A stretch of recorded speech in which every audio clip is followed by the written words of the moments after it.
Having a good game plan is important when configuring network devices. So let's do this regarding static NAT. Our game plan will be as follows. Let's take this web server, which is at the IP address of 192.168.1.100. That's this bad boy right here. And let's use firewall 1 with static network address translation and translate that IP address over to 67.83.0. And for this demonstration, let's use .100. So that'll be a static NAT one-to-one mapping between this internal server and this globally routable address.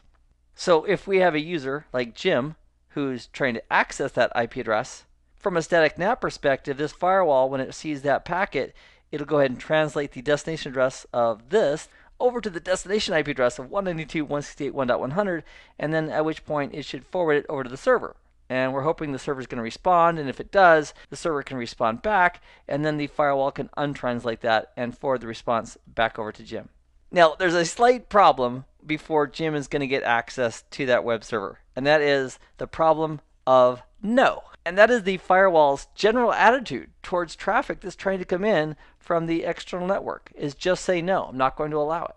So in addition to this static translation, we would also need to set up in our security policy permissions to allow initial flows of traffic from anywhere on the internet in this case, that are going to this web server. And the question that's been asked over the decades, and it varies based on the vendor, is, okay, if we're giving permissions for access to this web server, do we write the access control entry to permit to this IP address or to this IP address? And fortunately, in a checkpoint environment, once we create the server object for this web server at 192.168.1.120, we can just point to the server object itself, and it will know that it has a translation rule in place with this IP address, the real IP address on the inside, and this mapped IP address on the outside. So if we permit HTTP traffic to the server object and install that policy on firewall 1, it will then not only have the static translated rule in place, but it will also have the permissions that allow that initial flow of traffic to go from Jim to that server. So that's what we're going to configure and verify in this lab. So let's begin from our management PC, our client NUG device, and we'll launch Smart Console. And with Smart Console running, we'll log in as admin, connecting over to our management server at .110 and click Login. So let's click on the Security Policies tab here on the left-hand side.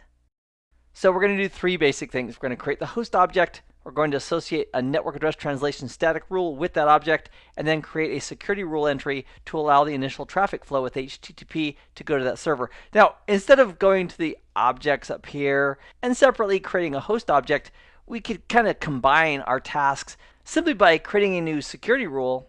And then during the security rule creation, we have the option to create a new object. So let's kind of combine our steps and do it that way. So because we don't have any sections yet that are focused on inbound traffic coming into our servers, let's create a new section. So I'm going to right click on this section 3, and I'm going to specify a new section title above. So it creates that. We'll go ahead and click on the name, and let's call that inbound to servers and press enter. And then let's create a brand new rule inside of that section regarding allowing traffic to come into our server. So we'll right click on this section header, and we'll specify we want a new rule below. And we have this new rule 3 here. And let's go ahead and name this. And we'll call it traffic to web server. And then the source could be anywhere on the internet, so we'll leave that as an any. And then for the destination, we're going to specify the server object for the web server, which doesn't exist yet, but we can create it. We'll simply click on the plus symbol for the picker here in the destination column. And then from here, we can go ahead and click on the icon for new. So we'll click new.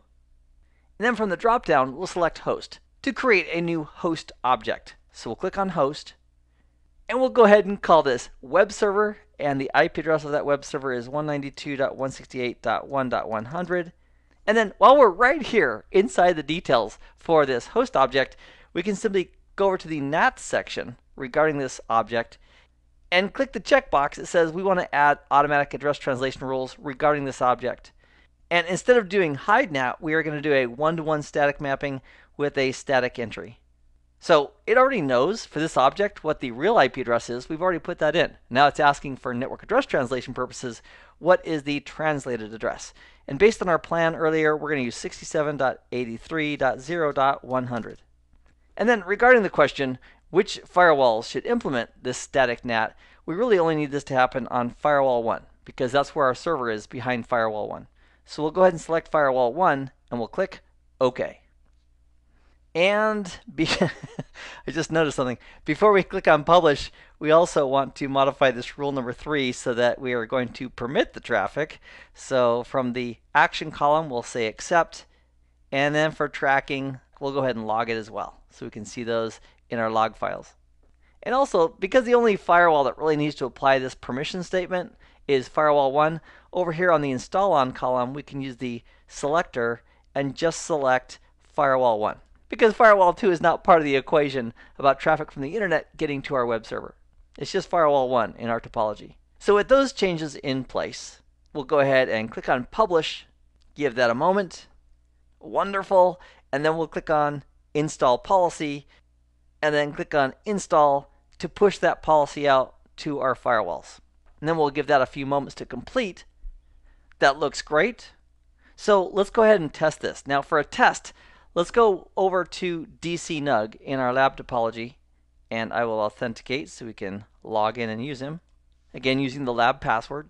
So here on DCNUG, which is at 10.3.0.100 here at the branch office, if we open up a browser, and in the browser we go to 67.83.0.100, that traffic is going to be forwarded over to firewall 1, who will then do the destination NAT address translation and then forward the packet over to the web server at 192.168.1.100. Because we set up the access control rule that allows that initial flow of traffic, that should be successful. And because we're going to launch this from DCNUG over here in the branch office, we actually have a couple translations in place. We have source NAT based on a previous nugget that we did together. That's going to translate the source address of 10.3.0.100 over to 67.83.0.200. And then as that packet is forwarded to the .100 address on the 6783 network, firewall 1 would then do the destination NAT as it forwards its traffic. So let's test this out right now by opening up a browser here on DCNUG. So on DCNUG, we'll go ahead and launch Chrome. There's a shortcut for it down on the taskbar. And let's go to 67.83.0.100, just like that, and press enter. Oh, I love it when a plan comes together.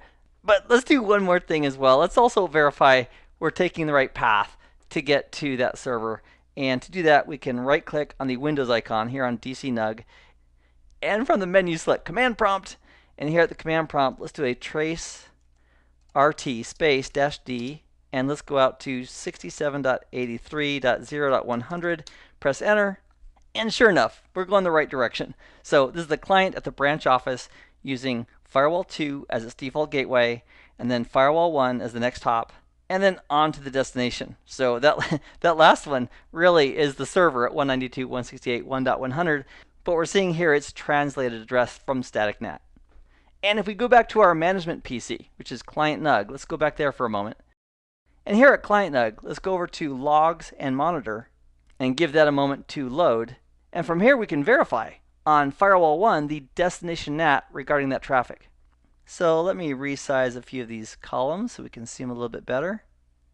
Fantastic. And what we're looking for is some successful HTTP traffic. So if we want to do a filter based on service, do a service : HTTP, press enter, and that's going to refine the output a little bit for us so that we don't have to wade through all of it. And here we go. So firewall 1 allowed the traffic that was sourced from 67.83.0.200, and that was because of source NAT based on the source address over on firewall 2, and that traffic was going to 67.83.0.100, and it was TCP port 80, the well-known port for HTTP, and it was our access rule 3 that permitted that traffic. Fantastic. So if we double click on that specific log entry to take a look at the details, we can see here that in addition to the other details, it also includes NAT and the fact that we have destination NAT in place. So even though the client was going originally to this destination address of 67.83.0.100 based on destination NAT in our static mapping, it translated that to the IP address of 192.168.1.100, which is another great way to verify that our static NAT is actually working. So as a great way to help reinforce what you are learning about the concepts and configuration for static NAT, I would encourage you to use the hands-on labs that we provide at CBT Nuggets. I hope this has been informative for you, and I'd like to thank you for viewing.